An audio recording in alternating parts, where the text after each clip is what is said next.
Imagine your brain is a magnificent, bustling castle. This is your mind. It's designed to be a place of safety, of learning, of connection. It has tall, sturdy walls, a warm, glowing hearth in the great hall, and a wise, calm queen on the throne, who is your logical, thinking self. Now, imagine an enemy has moved into the castle. This enemy is abuse. It doesn't always attack from the outside with battering rams. Often, it's already inside, wearing a friendly face, and it starts to change things, brick by brick. First, the abuse takes over the castle's alarm system. This system is meant to ring bells only when a real dragon is at the gate, but the enemy rewires it. Now, it screams at the sound of a snapping twig, the shadow of a bird, a certain tone of voice. This is hypervigilance. You are always on alert. Your shoulders are permanently tight. Your ears are always straining. You can't relax in your own castle because the alarm might blare at any second. It's exhausting. You're constantly scanning for danger, for the subtle shift in the air that meant trouble was coming before. To protect the soft, vulnerable heart of the castle, the response is to build the walls thicker, and thicker, and thicker. These walls are your emotional numbness and detachment. At first, they were a brilliant survival tactic. The hurtful words, the scary explosions, the crushing silence. They couldn't get in if the walls were 10 feet thick. But the problem is, nothing else can get in either. The sunshine feels dimmer. The sound of laughter from the nearby village, your friends, family, is muffled and distant. You feel locked in, and alone. You built a fortress to keep the bad out, but you ended up building a prison for yourself.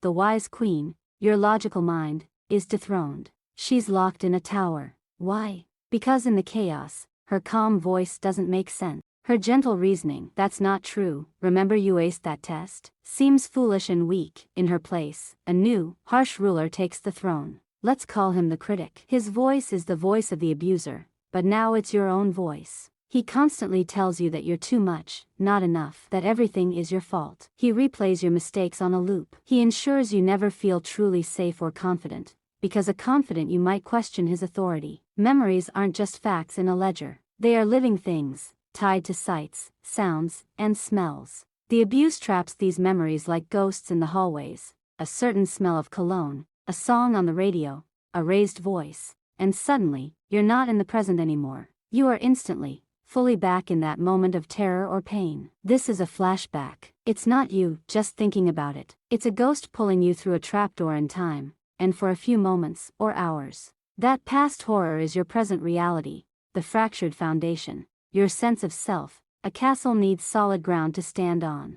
Abuse shatters that ground. It teaches you that your no doesn't matter, that your feelings are wrong, that your reality is not real. This is called gaslighting. So, the very foundation of your castle becomes shaky. You stop trusting your own judgments. You feel unmoored. Who am I? Becomes a terrifying question because your identity was shaped in a hall of mirrors, all reflecting a distorted image the abuser created. You might feel like a collection of roles you played to survive, rather than a whole, solid person. The map that leads nowhere. Trust and connection. You have a map in your castle for how to connect with other castles, people. A healthy map says, be kind, and you will find kindness. Be open, and you will find connection. Abuse shreds that map and gives you a new, terrifying one. It says, get close to someone, and they will hurt you. Show them your treasure, your vulnerability, and they will steal it. Love is always followed by pain. Trust is a trick. So, when a genuinely kind person approaches, your new map screams, danger. You might push them away, test them relentlessly, or sabotage the connection, because your survival blueprint tells you that this is the only way to stay safe. This is what abuse does to your brain. It doesn't break it. It reorganizes it for survival in a war zone. The problem is, long after the war is over, the castle is still on lockdown. The alarms are still wired, the walls are still up, the critic is still on the throne, and the map still leads to isolation. But, and this is the most important part, castles can be renovated, the walls can be carefully taken down, brick by brick, allowing the light and air back in. The alarm system can be recalibrated so it only rings for real dragons. The cruel critic can be gently, firmly dethroned, and the wise queen can be brought back to her rightful place. It takes time. It takes a gentle and skilled architect, a good therapist. It takes brave allies, supportive friends. It takes patience. The scars on the stones might remain, a testament to the battle you survived. But the castle can become a home again. Not the same as it was before, it will be wiser, stronger, and more deeply appreciative of the peace it now holds. The war is not who you are, it was just something that happened to your castle. And you are still, and always, the sacred soul within it. Let's keep building this castle, because the story isn't over with the damage. The most important part is what happens next, the renovation. So, the war is over. The enemy has left, but you're left living in this fortress on high alert, with ghosts in the hallways and a tyrant on the throne. It's dark, lonely, and doesn't feel like home. Now, imagine a new phase begins, the renovation. This isn't about fixing what's broken. It's about reclaiming your space. It's a sacred, courageous act of rebuilding. It's messy, it's slow, and it's the most important work you will ever do. The gentle architect. Therapy, self-kindness. You don't have to do this alone. You bring in a gentle, skilled architect, a good therapist, a trusted mentor, the wise part of yourself you're rediscovering. They don't come with a sledgehammer to knock walls down. They walk with you through the cold, dark hallways with a lantern. They point and say, "Look, you built this wall to survive. It was brilliant. It served its purpose. But look now, the sun is out. Do you think we could take down a few bricks here and let some light in?" They help you understand the blueprints of your own castle. They help you see that the frantic alarm system was a loyal guard trying to protect you, and you can now gently tell it, "I hear you. Thank you. But I've got this now." You can stand down. This is the work of mindfulness and grounding. You start to teach your body and brain that it's safe now. When the alarm blares at a snapping twig, a raised voice, a certain look, you don't just panic. You pause. You feel your feet on the floor. You name 5 things you can see. You take a deep breath. You are, quite literally, rewiring the system, teaching it to distinguish between a memory of danger and present-time safety.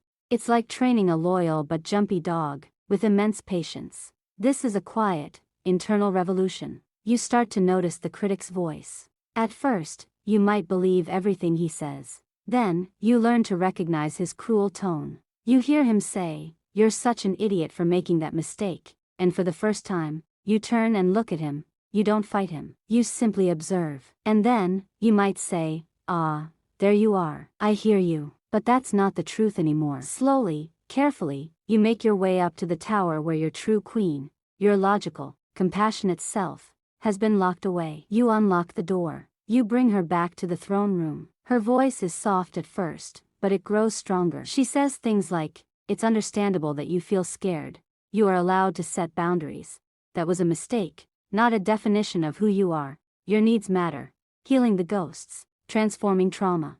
The trapped ghosts of painful memories don't just vanish, but you learn how to help them move on. With the help of your gentle architect, you learn to visit these memories not as a terrified victim, but as the powerful, compassionate ruler of your castle now. You can look at the ghost of your younger self, crying in the hallway, and you can sit with them. You can tell them, "I'm so sorry that happened to you. You didn't deserve it. You are safe with me now." This doesn't erase the memory, but it drains its power. The ghost is no longer a terrifying phantom, it becomes a part of your history, a sad chapter in a much larger, much richer story. It becomes integrated, drawing a new map of connection. This is perhaps the bravest part, venturing outside the castle walls. You take the old, torn map that says, "Trust equals danger," and you begin to draw a new one, stroke by careful stroke. You start with small, safe connections. A kind word to a stranger. A shared laugh with a coworker. You take a tiny risk, sharing a small, unimportant piece of your story with someone who has proven themselves safe. When they respond with kindness, you add a new, beautiful road to your map. This path leads to connection. It will feel terrifying. Your old alarm system will blare, but with your queen on the throne and your new tools in hand, you can calm the alarms and take another small step. You learn, slowly, that while some castles out there might be hostile, many are just like yours, beautiful works in progress, seeking connection and peace, the garden of self. And finally, you begin to tend to the land around your castle. For so long, it was a scorched earth no man's land. Now, you plant a garden. This garden is your joy, your passion, your curiosity. You plant seeds of things you used to love, or new things you want to try. You water them with your attention. It might be painting, hiking, cooking, dancing, stargazing. This garden becomes a sacred space that exists not for survival, but for pure, uncomplicated delight. It is a testament to your thriving, not just your survival. Your castle will never be the naive, untouched castle it was before the war, and that is its strength. It has been tested. Its foundations, though cracked, have been repaired with gold, a Japanese art called kintsugi, where broken pottery is mended with gold lacquer, making it more beautiful for having been broken. Your brain, your mind, your soul, your castle, becomes a place of profound resilience. The scars are part of its beauty, a testament to the fact that you didn't just survive. You returned, you reclaimed, and you rebuilt a home for yourself that is wiser, warmer, and more truly yours than ever before.